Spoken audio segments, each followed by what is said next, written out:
Assalamualaikum warahmatullahi wabarakatuh.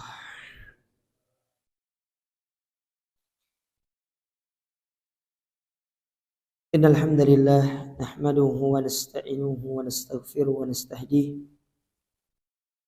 wa na'udzu billahi min shururi anfusina wa min sayyiati a'malina. Man yahdihillahu fala mudilla lahu wa may yudlil fala hadiya lahu.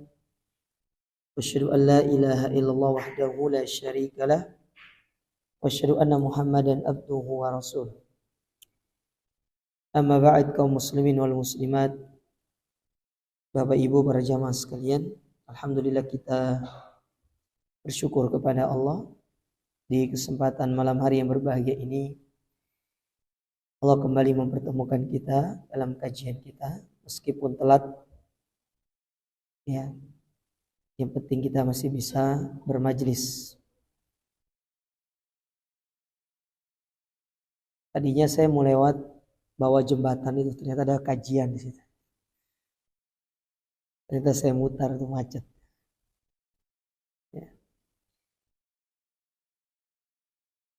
Kembali kita akan melanjutkan kajian kita dari Kun Salafiyan alal Jaddah, jadilah salafi sejati. Dan pembahasan kita masih berkaitan dengan Thariqul Khalas wan Najah, jalan keselamatan itu dengan bil ittiba wa tarkil ibtida, dengan ittiba dan meninggalkan perbuatan bid'ah. Pada pertemuan sebelumnya kita telah menyebutkan beberapa dalil yang menjelaskan tentang pentingnya seorang itu mengikuti sunnah Nabi SAW. Di antaranya hadis yang diriwayatkan Imam Ahmad, Abu Dawud dan yang lainnya, bahwasanya Nabi SAW pernah bersabda, "Ala inna man kana qablakum min ahlil kitab iftaraku ala sintaini wa sab'ina millah." Ketahuilah, orang-orang sebelum kalian, wahai para sahabatku, dari kalangan ahlul kitab, mereka itu berpecah belah menjadi 72 golongan.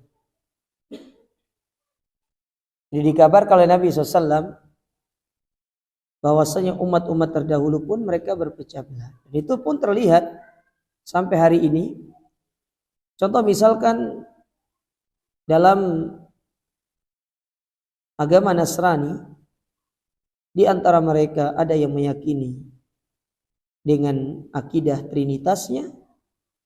Di antara mereka ada yang meyakini bahwasanya Isa itu sebatas nabi dan rasul, dan yang lainnya. Itu terjadi di antara mereka. Ya. Terjadi di antara mereka.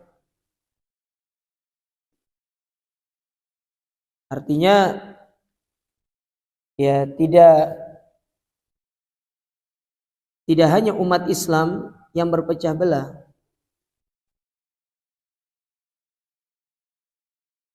tapi juga orang-orang terdahulu. Cuma mungkin dari sisi jumlah kita lebih banyak. Karena setelah ini Nabi SAW mengatakan, "Wa inna hadhil ummah sataftariku ala 73 millah." Adapun umat ini akan berpecah belah menjadi 73 golongan. Isnatani wa sab'una finnar. Nabi katakan 72 diancam masuk api neraka. Wa wahidatun fil jannah. Satu yang masuk surga. Lalu kemudian Nabi menyebutkan sifat dari yang masuk surga ini, wahia al-jamaah, yaitu mereka-mereka yang berada di atas al-jamaah. Jamaah di sini maksudnya adalah bersatu di atas Al-Quran dan Sunnah. Makanya dikatakan ahlus sunnah wal jamaah, karena yang menjadikan kita itu bersatu adalah sunnah. Adapun kebid'ahan menjadikan kita bercerai-berai. Oleh karenanya ada istilah ahlus sunnah wal jamaah, ahlul bid'ah wal furqah. Kebid'ahan itu sangat erat kaitannya dengan perpecahan. Ya. Perpecahan. perbedaan, perselisihan.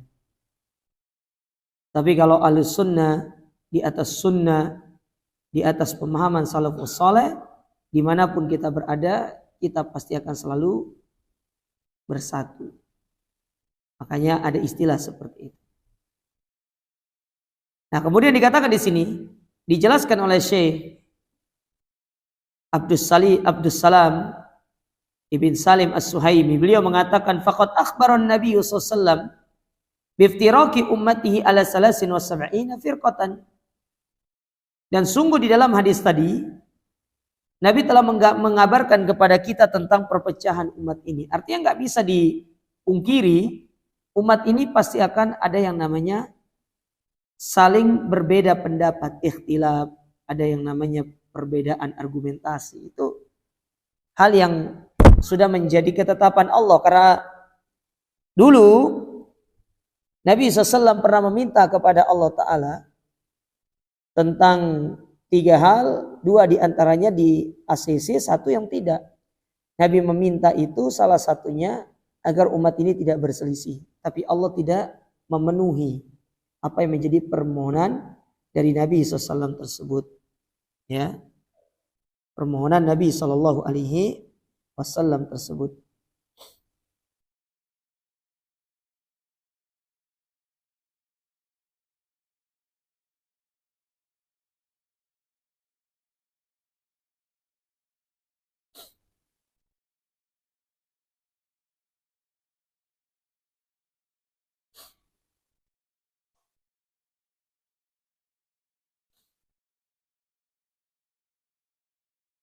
Oleh karenanya umat ini tidak bisa menghindari yang namanya perselisihan. Antum melihat, jangankan dengan kelompok yang lain ya, sesama ahlus sunnah, di dalam tubuh dakwah salafiyin banyak perpecahan, banyak perselisihan, terutama dalam ranah fikih.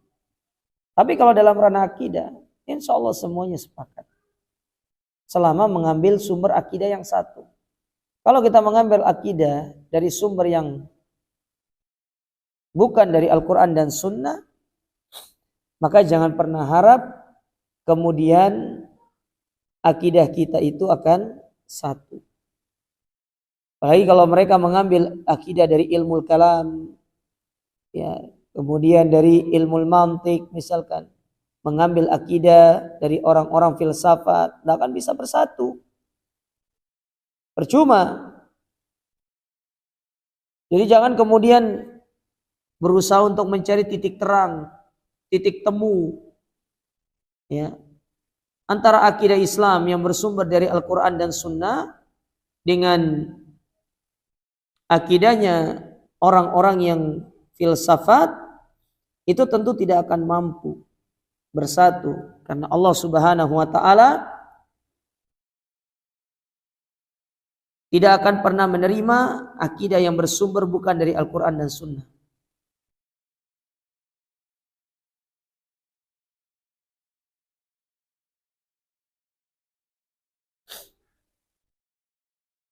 Lalu kemudian dikatakan di sini, isnatani was-sab'una finnar, 72 di neraka, wa wahidatun fil jannah, dan 1 di surga. Wallati fil jannati hiya allati qala anha nabi. Adapun yang dijamin masuk surga itu, yaitu yang telah disabdakan oleh Nabi SAW.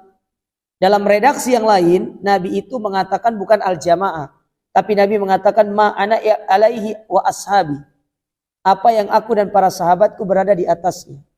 Kalau ditanya Nabi itu dan para sahabat berada di atas apa, jawabannya berada di atas Al-Quran dan ya, berada di atas Al-Quran dan Sunnah. Ustaz, kenapa di zaman Nabi tidak dikatakan mengikuti Al-Quran dan Sunnah dengan pemahaman salafus soleh? Lah gimana mau dikatakan mengikuti pemahaman salafus soleh? Wong Nabi dan para sahabat itu adalah salafus solehnya. Para sahabat kan ngikut Nabi. Nabi ngajar kepada para sahabat. Setelah Nabi meninggal, datanglah generasi sahabat yang melanjutkan estafet dakwah ini. Muncullah tabi'in. Maka tabi'in memahami Al-Quran ini sebagaimana mereka pahami dari para sahabat. Datang generasi berikutnya, datang kemudian a'immatul arba. Maka mereka a'immatul arba itu mengatakan, kami mengikuti Al-Quran dan Sunnah, dan kami pahami semua ini berdasarkan pemahaman salafuna soleh. Salafuna itu maksudnya adalah para sahabat, para tabi'in, para tabi'ut tabi'in. Karena arti dari salaf itu adalah mereka yang dahulu. Maka ditambahkan solehnya. Mereka yang dahulu yang berada di atas kesolehan. Kalau ditanya siapa mereka salafus soleh, ya tidak lain dan tidak bukan Nabi, para sahabat, para tabi'in. Karena mereka adalah generasi awal dari umat ini. Masa antum mau bilang salafun soleh itu adalah ya pengikutnya Nabi Isa. Nah kita kan diutus, dia bangkitkan di zamannya Nabi Isa. Salaf kita itu adalah Nabi dan para sahabat. Maka mengikuti pemahaman mereka, mengikuti pendapat mereka. Ya. Begitu cara kita beragama. Karena gitulah cara kita diajarkan beragama, mengikuti apa yang diajarkan oleh orang-orang soleh terdahulu selagi dalil mereka itu benar dari Al-Quran dan Sunnah. Makanya gini jawab ya, kalau antum mendapati ada satu khilaf di tengah satu permasalahan, antum lihat para ulama itu lebih condong kemana. Jadi jumhurnya itu kemana, antum ikuti jumhur. Kalau antum statusnya sebagai seorang penuntut ilmu, orang awam, maka ikut mayoritas. Misalkan nih, apa pendapat atau apa hukumnya orang yang tawaf, apakah harus berwudu atau tidak. Ternyata setelah kita melihat dalil, para ulama itu lebih condong memilih tawaf itu dalam kondisi suci. Imam Ahmad, Imam Malik, Imam Syafi'i memilih pendapat bahwasanya tawaf itu dalam kondisi suci. Tapi Abu Hanifah memandang bahwasanya tawaf itu ya sifatnya adalah kalau berwudu itu hanya sunnah. Jadi tidak wudu pun tidak ada masalah. Ini kata Abu Hanifah. Nah, kalau sekelas kita orang awam ya udah ikut aja jumhur gitu loh, selesai. Itu lebih selamat. Berarti kalau kita ngikut jumhur, tawaf itu harus dalam kondisi berwudu. Beda halnya kalau antum nanti membaca kitab-kitab para ulama, kemudian antum pada tingkatan ya penuntut ilmu yang tinggi, yang kemudian bisa memahami dalil-dalil yang dibawakan oleh para ulama, boleh-boleh saja antum mengambil pendapatnya Abu Hanifah. Tapi kalau kita sebagai orang awam, maka sangat dianjurkan untuk mengikuti jumhur. Mengikuti mayoritas, pendapat mayoritas. Dan itu yang lebih selamat untuk kita ikuti. Ya. Lebih selamat.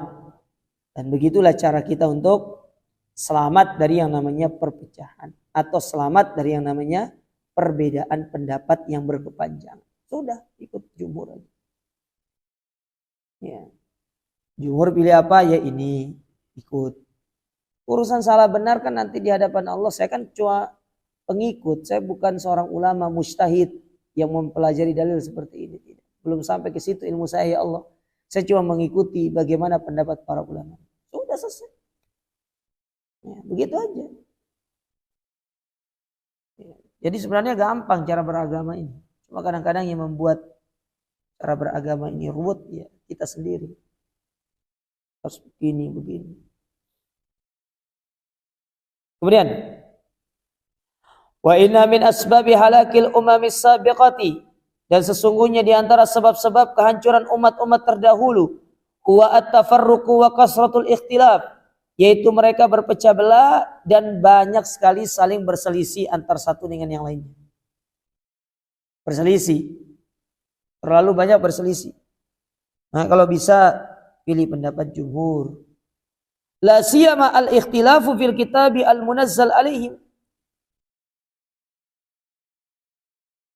Terkhusus perpecahan atau perselisihan terkait Al-Quran yang diturunkan kepada mereka. Mereka berselisih tuh dalam memahami satu ayat. Padahal sudah jelas ya dalilnya. Kalau ayat-ayat yang muhkam jelas, tidak ada perselisihan. Kalau ayat yang mutasyabih, maka lihat kepada pendapat para ulama. Jangan ditakwil sendiri. Apalagi kemudian mentakwilnya dengan takwil yang batil. Padahal para ulama telah menetapkan kepada kita dasar-dasar dalam menafsirkan Al-Quran. Imam Ibnu Katsir dan yang lainnya. Contoh ayat yang sering diperselisihkan itu seperti ayat tentang sifat. Ayat tentang sifat dan zat Allah. Ketika Allah Ta'ala mengatakan dalam Al-Quran, ya, bal yadahu mabsutatan, kedua tangan Allah terbentang. Mereka kemudian mentakwil dengan takwil yang batil. Mereka katakan, oh tidak boleh kita menggunakan tangan, mengatakan Allah punya tangan di sini. Karena kalau Allah dikatakan memiliki tangan, berarti kita mujassim. Mujassim itu menjadikan Allah itu memiliki jasad, ya, tajsim, memiliki ada fisiknya gitu loh. Dan ini yang sedang viral hari-hari ini. Ya. Ibnu Taimiyah dibantah dikatakan mujassimah. Syekh Muhammad bin Shalih Al-Utsaimin dibantah dikatakan mujassimah. Ya, oleh orang-orang yang tidak tahu namanya dikenal enggak dia di dunia Islam itu kan.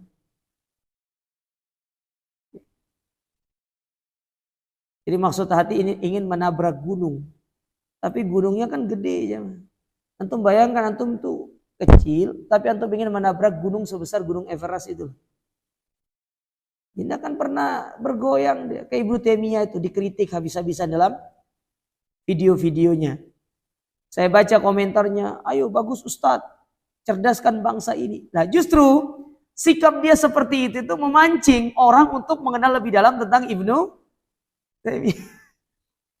Siapa dia dibandingkan dengan lawan-lawannya Ibnu Taimiyah? Lawan-lawannya Ibnu Taimiyah yang dulu-dulu pendekarnya dari kelompok-kelompok itu mengakui tentang keilmuan dari Ibnu Taimiyah itu. Ibnu Taimiyah loh baru usia 10 tahun sudah mengislamkan orang Yahudi. Kita 10 tahun ngapain aja? Ibnu Taimiyah loh.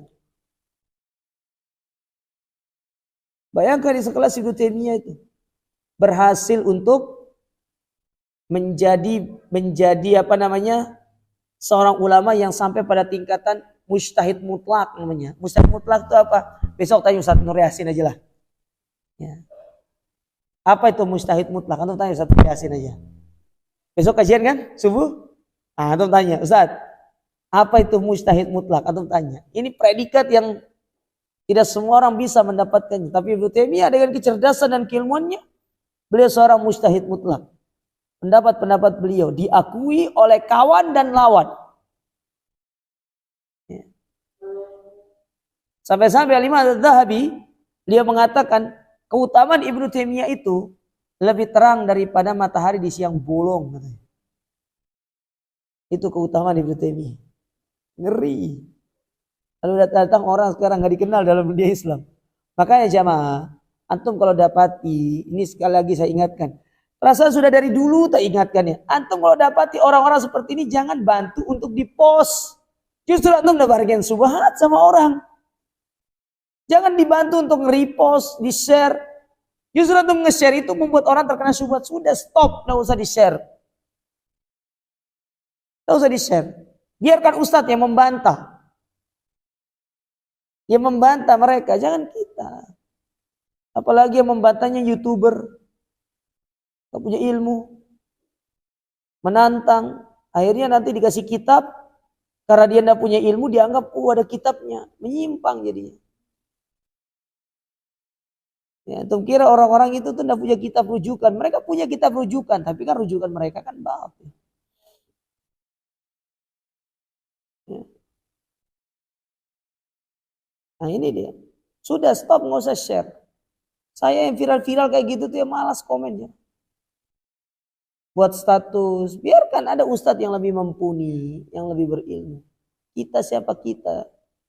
Ini ustadz-ustadz yang lebih alim dari kita juga diam, tidak banyak komentar. Karena yang model seperti itu tuh memang akan muncul redup.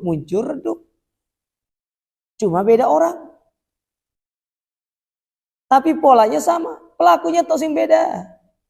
Sementara dakwah salaf akan seperti ini terus. Dia akan selalu harum. Jadi dakwah salaf ini kalau kata para ulama ibaratkan kayu gaharu.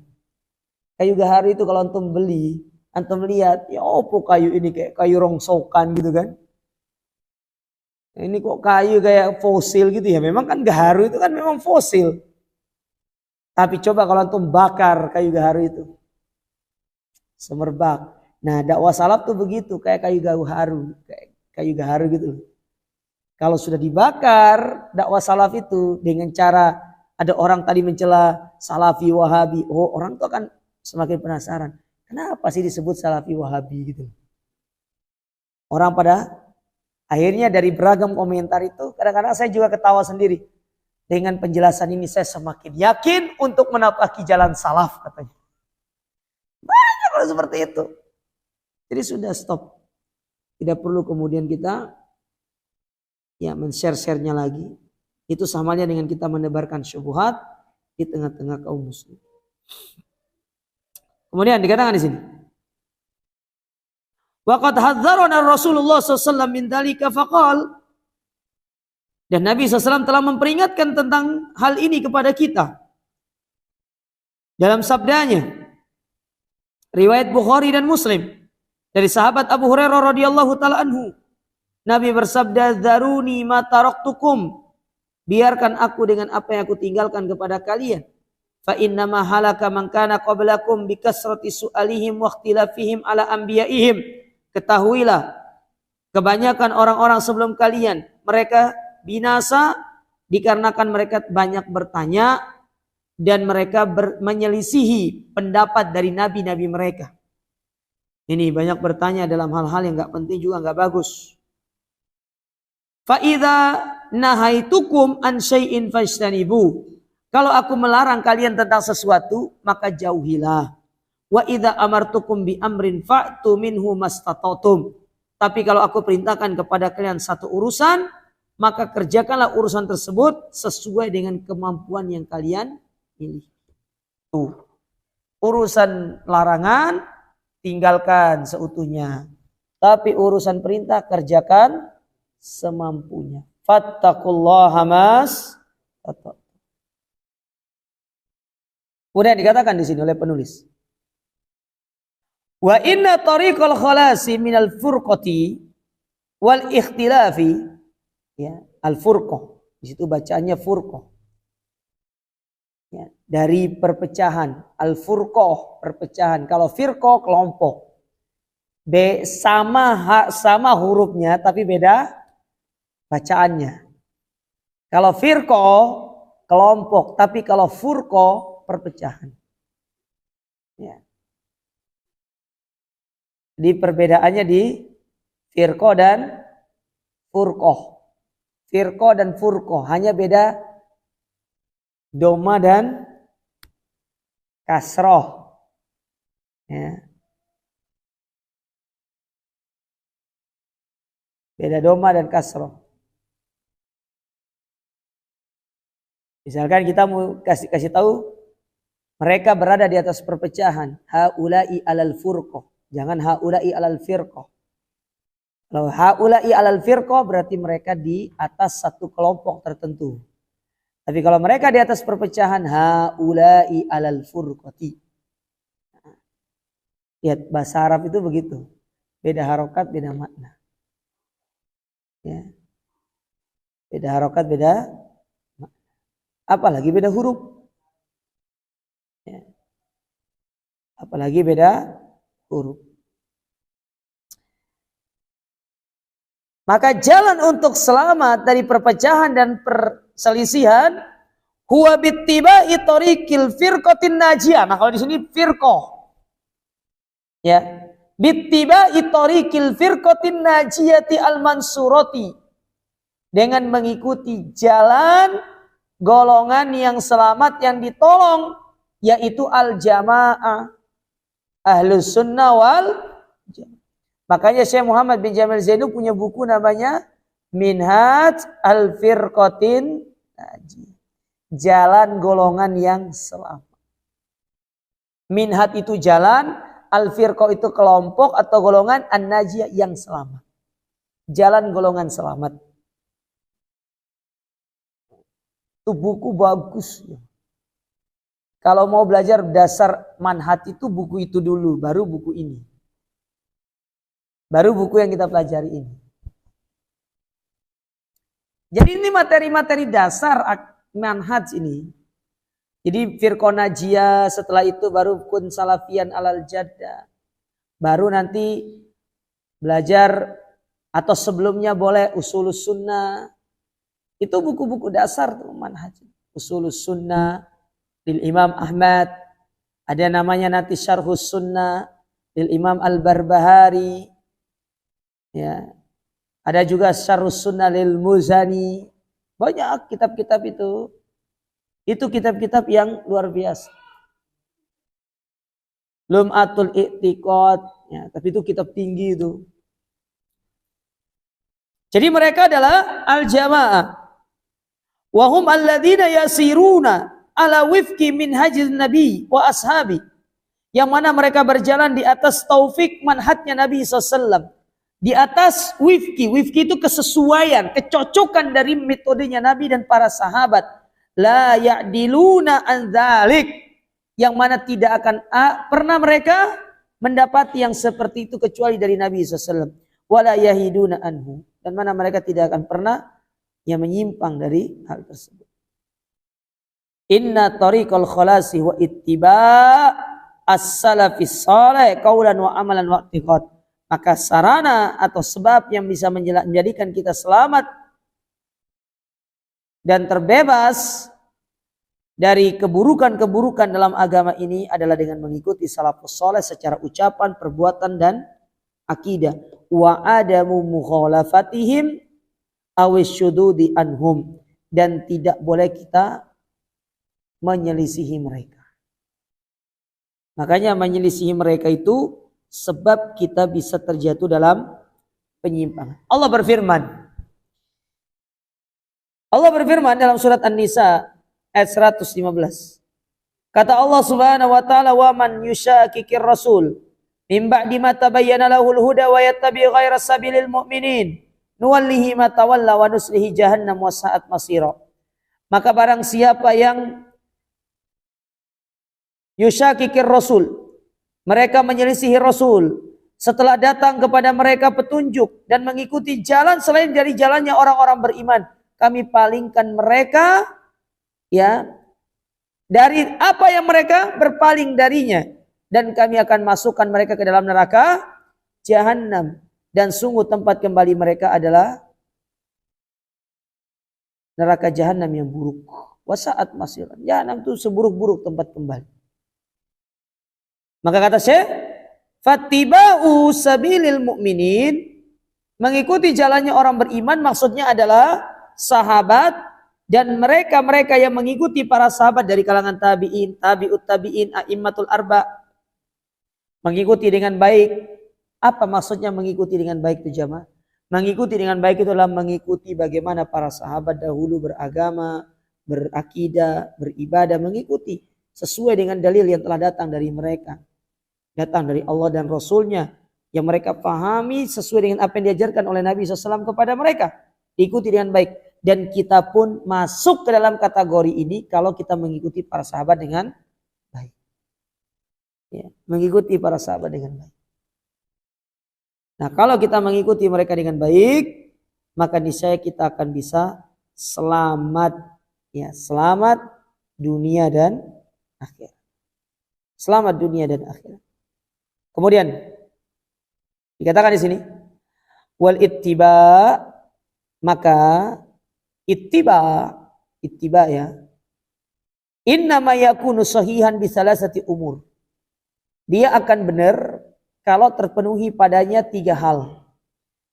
Tatahhallasu mimma sabaqa minan nusus, yang terambil dari nas-nas yang telah disebutkan sebelumnya. Wa hadhil umuru as-salasatu hiya.